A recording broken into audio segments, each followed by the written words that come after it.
Sometimes the world tries to convince us that our dreams are just too big. It whispers that they're impossible, that they belong in fairy tales, not in our lives. But what if the greatest dreams aren't meant to be easy? What if they're meant to test our faith, our resolve, and our willingness to chase them even when everyone else says we can't? This is the story of a boy named Robert, a dreamer who, with nothing but a crayon and a conviction, proved that the word impossible is just an opinion, not a fact. In a time of rugged determination and endless roads, there lived a young boy named Robert, the son of a horse trainer. His life was a constant journey, a blur of new towns and fading goodbyes. His father, a man who worked tirelessly, moved from one stable to the next, one racetrack to another, following the demands of his trade. Because of this, Robert's school life was a series of brief stops. Each new school meant new faces, new lessons, and the harsh reality of starting over. Yet, for all the chaos of his life, Robert held one thing constant: a powerful, unwavering dream. He wanted a vast horse ranch of his own, a place of permanence where he could raise and train horses. He didn't just see it, he felt it in his bones. It was a place of belonging that he had never truly known. One day, Robert's teacher gave the class an assignment: to write an essay about their dreams. For most students, it was a simple task. For Robert, it was a sacred opportunity. That night, he poured his entire heart and soul onto 7 pages, writing with a passion that burned brighter than the flickering candle on his desk. He wrote of a magnificent 200-acre ranch, detailing everything from the stables to the fencing, even drawing a detailed layout of the sprawling property with his own hands. He didn't just write a dream, he built a world on paper. When he received his graded essay back, his heart, which had been so full of hope, plummeted.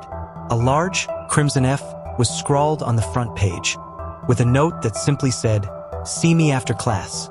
When he went to his teacher, he asked, his voice barely a whisper, "Sir, why did I get an F?" The teacher looked at him, not with malice, but with a weary practicality. "Robert," he said, "this is an unrealistic dream for a boy like you. You don't have the money, your family doesn't stay in one place, and you lack the resources. Rewrite your essay with a more practical goal, and I'll reconsider your grade." Robert felt a crushing weight settle on his shoulders. He went home and sat alone, the red F burning in his mind. His father, noticing the silent struggle, asked him what had happened. Robert shared everything, his voice heavy with disappointment. His father listened quietly, his calloused hands resting on his knees. After a long moment of thought, he spoke, his voice filled with a lifetime of wisdom. "Son, this decision is yours to make. If you change your dream now, just because someone said it's impossible, you might keep giving up whenever challenges come your way. But if you hold on to it, no matter how difficult it seems, one day you might just make it a reality." His father didn't tell him what to do. He simply gave him the most powerful gift of all, the freedom to choose his own faith. For a week, Robert wrestled with the decision, the weight of a better grade against the truth of his heart.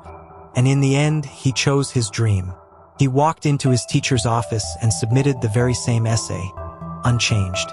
"Sir," he said with a newfound firmness in his voice, "I understand your point, but I cannot change my dream for a better grade.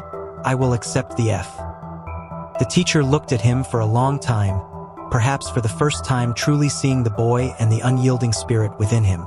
But he didn't change the grade. He simply let him go. And so years went by. That F became a fire within Robert. Not a sign of failure, but a powerful promise to himself. Years later, the very same teacher, now retired, took his students on a camping trip.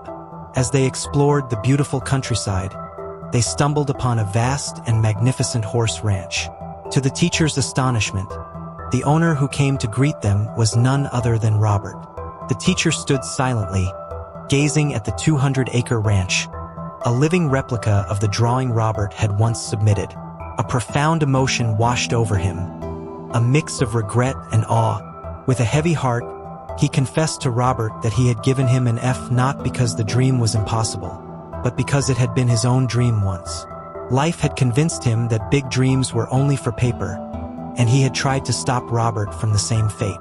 Robert, now a man of success, simply smiled, not with pride, but with a deep understanding of human frailty. And even today, in his beautiful house, near a crackling fireplace, Robert has that framed essay on the wall. The red F is no longer a grade. It's a testament to his perseverance, a symbol of a man who never compromised on his dream. It's a reminder to us all. Never let anyone steal your dreams. Chase them relentlessly, for no dream is too big if you genuinely want to make it a reality. Your dreams are not meant to be seen. They are meant to be achieved. All you need is the faith to hold on.